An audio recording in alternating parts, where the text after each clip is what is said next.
hari ini telah diambil dari kitab Roma pasal 8 ayat 1 sampai 11. O늘 cuma akan membacakannya buat kita. Demikianlah sekarang tidak ada penghukuman bagi mereka yang ada di dalam Kristus Yesus. Roh yang memberi hidup telah memerdekakan kamu dalam Kristus dari hukum dosa dan hukum maut. Sebab apa yang tidak mungkin dilakukan hukum Taurat karena tak berdaya oleh daging telah dilakukan oleh Allah dengan jalan mengutus anaknya sendiri dalam daging yang serupa dengan daging yang dikuasai dosa karena dosa. Ia telah menjatuhkan hukuman atas dosa di dalam daging, supaya tuntutan hukum Taurat digenapi di dalam kita yang tidak hidup menurut daging, tetapi menurut roh. Sebab mereka yang hidup menurut daging memikirkan hal-hal yang dari daging. Mereka yang hidup menurut roh memikirkan hal-hal yang dari roh. Karena keinginan daging adalah maut, tetapi keinginan roh adalah hidup dan damai sejahtera. Sebab keinginan daging adalah perseteruan terhadap Allah, karena ia tidak takluk kepada hukum Allah, hal ini memang tidak mungkin baginya. Mereka yang hidup dalam daging tidak mungkin berkenan kepada Allah. Tetapi kamu tidak hidup dalam daging, melainkan dalam roh, jika memang roh Allah diam di dalam kamu. Tetapi jika orang tidak memiliki roh Kristus, ia bukan milik Kristus. Tetapi jika Kristus ada di dalam kamu, maka tubuh memang mati karena dosa, tetapi roh adalah kehidupan oleh karena kebenaran. Dan jika roh Dia yang telah membangkitkan Yesus dari antara orang mati diam di antara kamu, maka Ia yang telah membangkitkan Kristus Yesus dari antara orang mati akan menghidupkan juga tubuhmu yang fana itu oleh rohnya yang diam di dalam kamu. Amin. Ibu Anita akan memberikan khotbah dengan firman berjudul Injil yang Tuhan berikan untuk kita nikmati.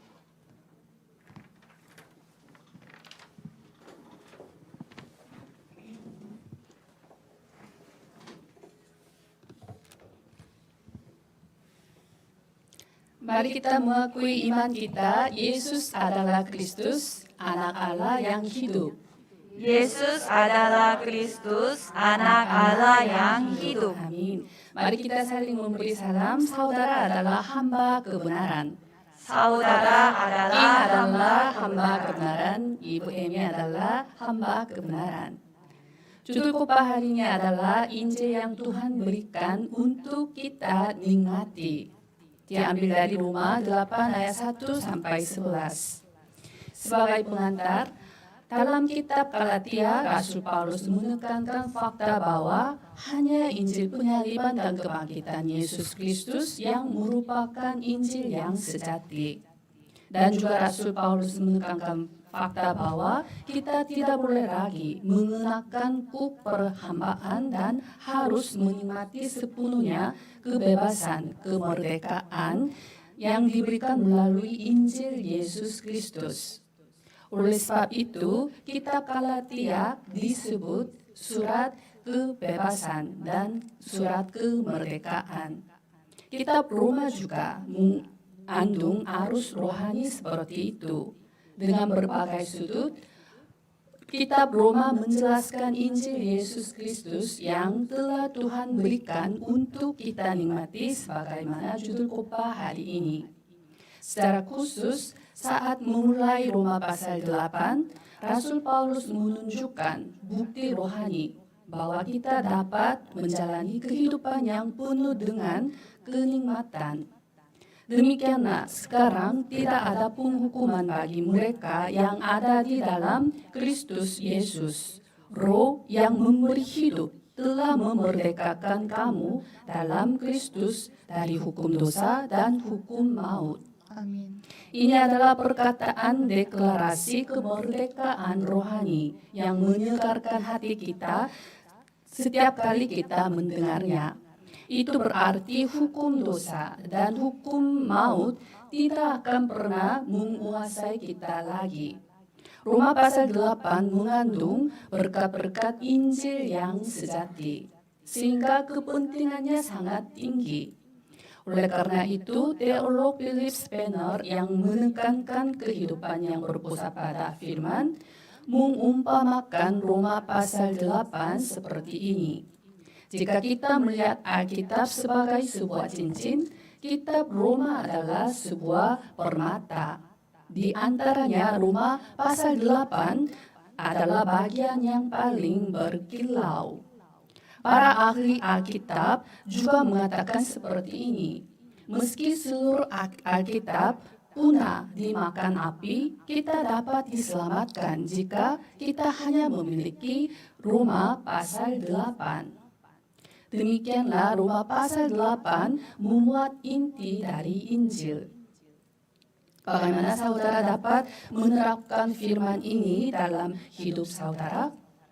Dalam hidup saudara, seberapa banyak saudara menikmati kebebasan sejati yang diberikan Injil yang sejati? Kita tidak boleh berhenti hanya pada mengetahui firman Tuhan. Firman Tuhan itu harus tertanam, berakar dalam hidup kita, sampai menjadi tabiat kita.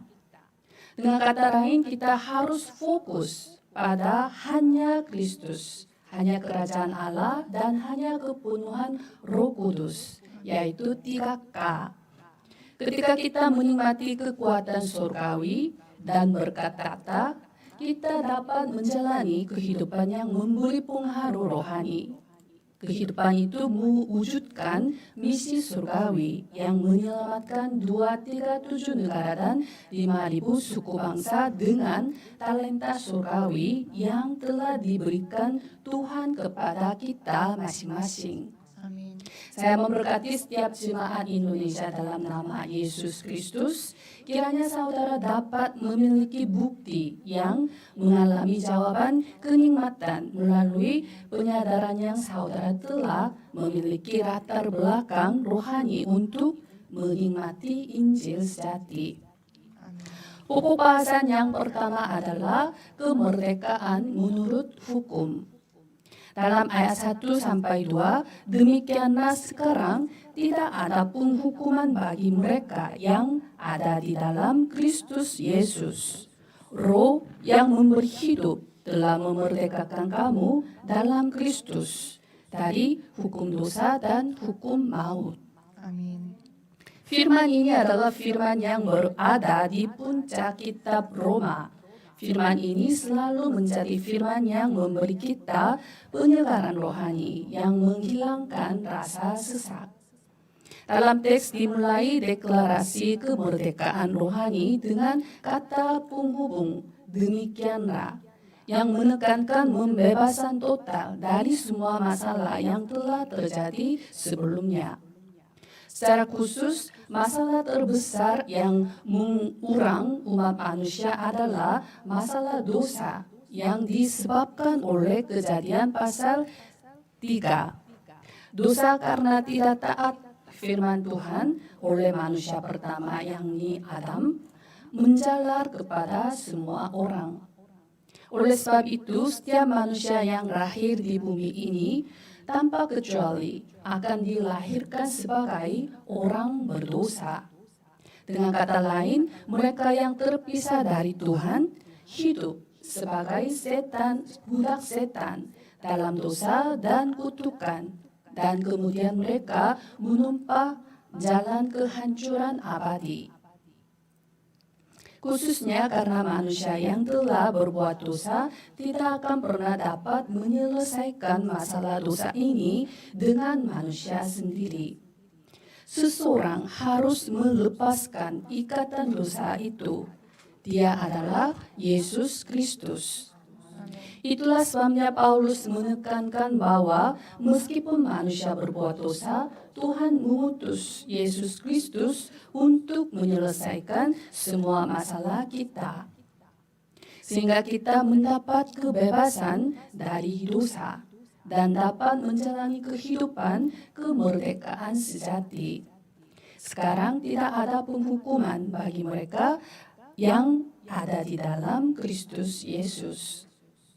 Mereka yang ada di dalam Kristus Yesus, yaitu mereka yang telah menerima Yesus Kristus sebagai Tuhan atas hidup mereka. Mereka tidak dihukum oleh siapapun, tidak peduli kehidupan apa yang telah mereka jalani di masa lalu. Selanjutnya Paulus menjelaskan alasannya. Karena Roh yang memberi hidup memerdekakan kita dalam Kristus dari hukum dosa dan hukum maut. Di masa lalu kita dikuasai oleh dosa, hukum dosa dan hukum maut. Tetapi sekarang kita dikuasai oleh hukum Roh yang memberi hidup. Tuhan telah menciptakan hukum yang lebih tinggi yang memungkinkan kita untuk mencapai kebebasan penuh dari dosa. Itulah hukum Roh yang memberi hidup. Hukum dosa dan hukum maut menjadi subhukum belaka dan tidak lagi memiliki pengaruh. Alasan Rasul Paulus menjelaskan dengan menggunakan kata hukum adalah karena berkat yang kita terima adalah berkat yang tidak berubah dan tetap. Secara rohani jangan lupa fakta bahwa kita tidak lagi berada di bawah hukum dosa dan hukum maut yang membuat kita menderita. Tetapi kita berada di bawah hukum Roh yang memberi hidup, kebebasan sejati. Jangan terjebak di masa lalu lagi. Dalam ayat 5-6, sebab mereka yang hidup menurut daging memikirkan hal-hal yang dari daging. Mereka yang hidup menurut Roh memikirkan hal-hal yang dari Roh. Karena keinginan daging adalah maut, tetapi keinginan Roh adalah hidup dan damai sejahtera. Amin. Rasul Paulus menunjukkan kehidupan seperti apa yang harus dijalani oleh seseorang yang telah menerima berkat kemerdekaan rohani sepenuhnya melalui Yesus Kristus. Singkatnya, jadilah saudara milik Roh, Roh Kudus, Roh Kristus. Orang yang menurut Roh, yaitu kita harus menjalani kehidupan yang dipimpin oleh Roh Kudus. Konten ini ditekankan berulang-ulang sampai ayat 11. Ada alasan mengapa Rasul Paulus menekankan fakta bahwa kita harus menjalani kehidupan yang mengikuti Roh Kudus. Meskipun kita telah menerima berkat kemerdekaan penuh melalui Yesus Kristus, tapi ada makhluk-makhluk rohani yang menipu dan menggoda kita untuk tidak menikmati berkat tersebut. Karena lawan kita, musuh kita yang disebut setan si iblis, berjalan keliling sama seperti singa yang mengaum-aum dan mencari orang yang dapat ditelannya. Sebenarnya itu hanya macan kertas, tetapi mereka adalah makhluk rohani, jadi menipu kita tanpa henti, 24 jam operasi penuh. Mereka berusaha membuat kita kehilangan semua berkat rohani yang diberikan melalui Yesus Kristus. Itulah sebabnya kita harus menjalani kehidupan yang dipimpin oleh Roh Kudus 24 jam sehari. Bagaimana kita dapat menjalani kehidupan yang dipimpin oleh Roh Kudus? Jika kita mengetahui Roh Kudus seperti apa, itu tidak sulit.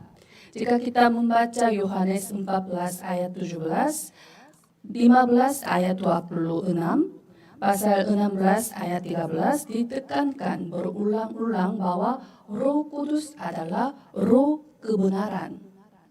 Roh Kudus membuat kita memahami firman Tuhan dan menaatinya. Sehingga bimbingan Roh Kudus adalah bimbingan firman. Kepenuhan Roh Kudus adalah kepenuhan firman. Firman itu telah menjadi manusia. Yang paling penting adalah membentuk kesatuan dengan firman mimbar. Firman Tuhan tetap sama, baik kemarin maupun hari ini dan sampai selama-lamanya. Tetapi Tuhan memberi jadwal waktu untuk menerima jawaban sesuai zaman melalui firman mimbar. Ketika kita dipimpin oleh firman mimbar, kehidupan kita penuh dengan kedamaian dan menghidupkan jiwa. Dalam ayat 6, karena keinginan daging adalah maut, tetapi keinginan roh adalah hidup dan damai sejahtera. Dalam 2 Korintus 3 ayat 17, sebab Tuhan adalah roh, dan di mana ada roh Allah, di situ ada kemerdekaan. Ketika kita menjalani kehidupan yang bersama dengan Roh Kudus, yaitu with Immanuel, oneness, kita dapat menikmati kedamaian sejati, sukacita sejati, rasa syukur sejati, kebahagiaan sejati, dan kebebasan sejati. Berdasarkan teks hari ini, Pendeta Martin Lloyd Jones, seorang pengkhotbah yang terkenal, mengatakan seperti ini. Saya ingin mengatakan bahwa tema Roma pasal 8 bukan untuk berbicara tentang pengutusan orang Kristen, tetapi untuk berbicara tentang keamanan atau keselamatan Kristen. Itu benar. Bagi kita yang telah dimerdekakan secara hukum dari dosa, ada jaminan untuk hidup yang kekal. Kehidupan beriman Alkitabiah adalah menikmati kehidupan seiring memandang masa depan yang dijamin dengan sempurna. Saya memberkati setiap jemaat Indonesia dalam nama Yesus Kristus. Kiranya saudara menjadi orang Kristen yang sejati, yang menikmati berkat-berkat kemerdekaan menurut hukum. Pokok bahasan yang kedua adalah kekuasaan menurut hukum. Dalam ayat 14-15, semua orang yang dipimpin roh Allah adalah anak Allah. Sebab kamu tidak menerima roh perbudakan yang membuat kamu menjadi takut lagi. Tetapi kamu telah menerima roh yang menjadi kamu anak Allah. Oleh roh itu kita berseru, ya Apa, ya Bapa. Rasul Paulus menjelaskan otoritas hukum yang diberikan kepada kita setelah menekankan bahwa kita telah dimerdekakan menurut hukum. Itu berarti nikmatilah status dan otoritas yang luar biasa yang diberikan melalui kemerdekaan rohani.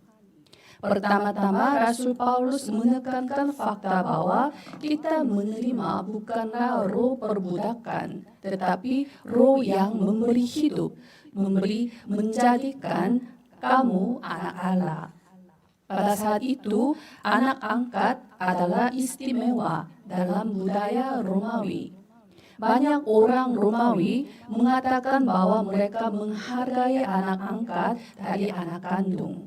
Setelah menjadi anak angkat, semua legal, status, dan otoritas menjadi setara dengan anak kandung. Jadi pada saat itu, beberapa orang pernah menjadi kaisar Romawi sebagai anak angkat kaisar Romawi. Secara khusus, dalam teks hari ini membandingkan antara roh perbudakan dan roh yang menjadikan kita anak Allah. Di masa lalu, kita dikuasai oleh roh perbudakan, bukan roh yang menjadikan kita anak Allah. Singkatnya, kita berada di bawah kendali setan. Ketika kita dikuasai roh perbudakan, kita merasa takut seperti teks hari ini. Kita menjalani kehidupan yang sulit, tersiksa dalam ketakutan tanpa alasan. Maka kita berusaha dengan berbagai macam metode untuk menyelesaikan kesulitan tersebut. Metodenya adalah agama, penyembahan berhala, takyul, dan mitos. Agama disebut daimonia dalam bahasa Yunani yang berarti menyembah setan si iblis karena takut. Kehidupan beragama ini akhirnya mendorong kita ke dalam ketakutan dan kecemasan yang lebih besar. Tetapi kehidupan yang menerima roh yang menjadikan kita anak Allah itu benar-benar berbeda. Kita tidak perlu lagi takut karena roh perbudakan. Sekarang kita dapat menikmati status dan Allah, anak Allah, sambil memanggil Tuhan sebagai Bapa. Kehidupan beriman Alkitabiah adalah menjalani kehidupan yang menikmati keintiman rohani sebagai anak-anak Tuhan sambil memanggil Bapa Apa. Dalam ayat 16 sampai 17, Roh itu bersaksi bersama-sama dengan roh kita bahwa kita adalah anak-anak Allah. Dan jika kita adalah anak, maka kita juga adalah ahli waris. Maksudnya orang-orang yang berhak menerima janji-janji Allah yang akan menerimanya bersama-sama dengan Kristus. Yaitu jika kita menderita bersama-sama dengan Dia, supaya kita juga dipermuliakan bersama-sama dengan Dia. Rasul Paulus menekankan bahwa kita yang telah menjadi anak-anak Allah memiliki otoritas sebagai anak-anak Tuhan, sebagai ahli waris.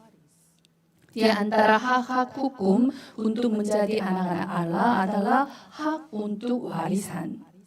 Hak untuk mewarisi kepemilikan orang tua adalah hak waris. Dan orang yang memiliki hak waris ini disebut ahli waris.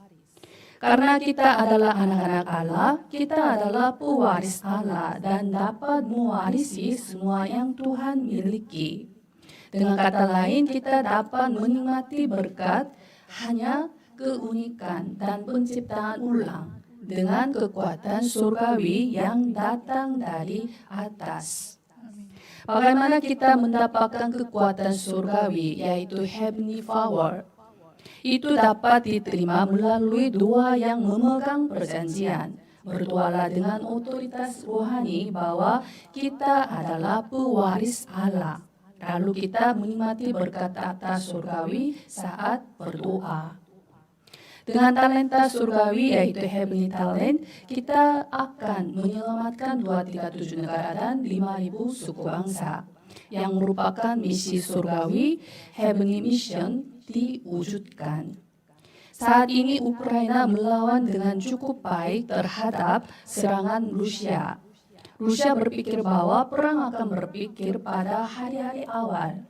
Tapi ini adalah salah penilaian karena semua rakyat Ukraina bangkit dan melawan.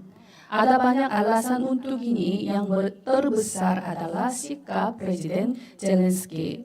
Pihak Rusia maupun dunia barat berpikir bahwa para jabatan tinggi termasuk Presiden Ukraina akan melarikan diri ke luar negeri jika perang terjadi. Namun, Presiden Zelensky tetap berada di ibu kota Kiev untuk pertikaian. Ketika Presiden Zelensky diwawancarai, dia ditanya, apakah Anda tidak takut akan kematian? Dia bilang, saya takut juga. Selanjutnya dia mengatakan perkataan yang sangat menakjubkan seperti ini. Presiden tidak punya hak untuk takut akan kematian. Dia menunjukkan martabatnya sebagai presiden.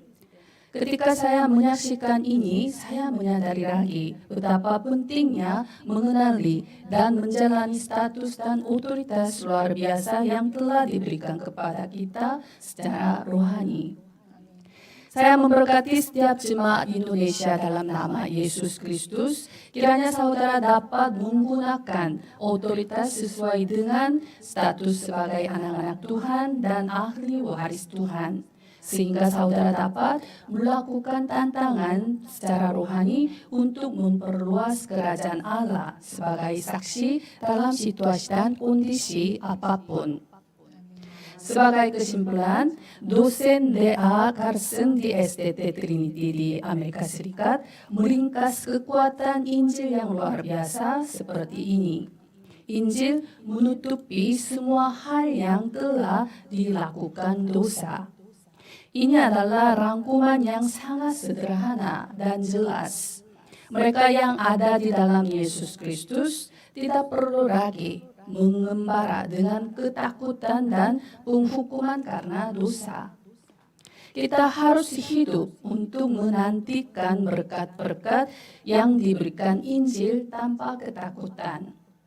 Setan tidak pernah menang dengan cara apapun karena Yesus Kristus menyelesaikan semua masalah dengan sempurna.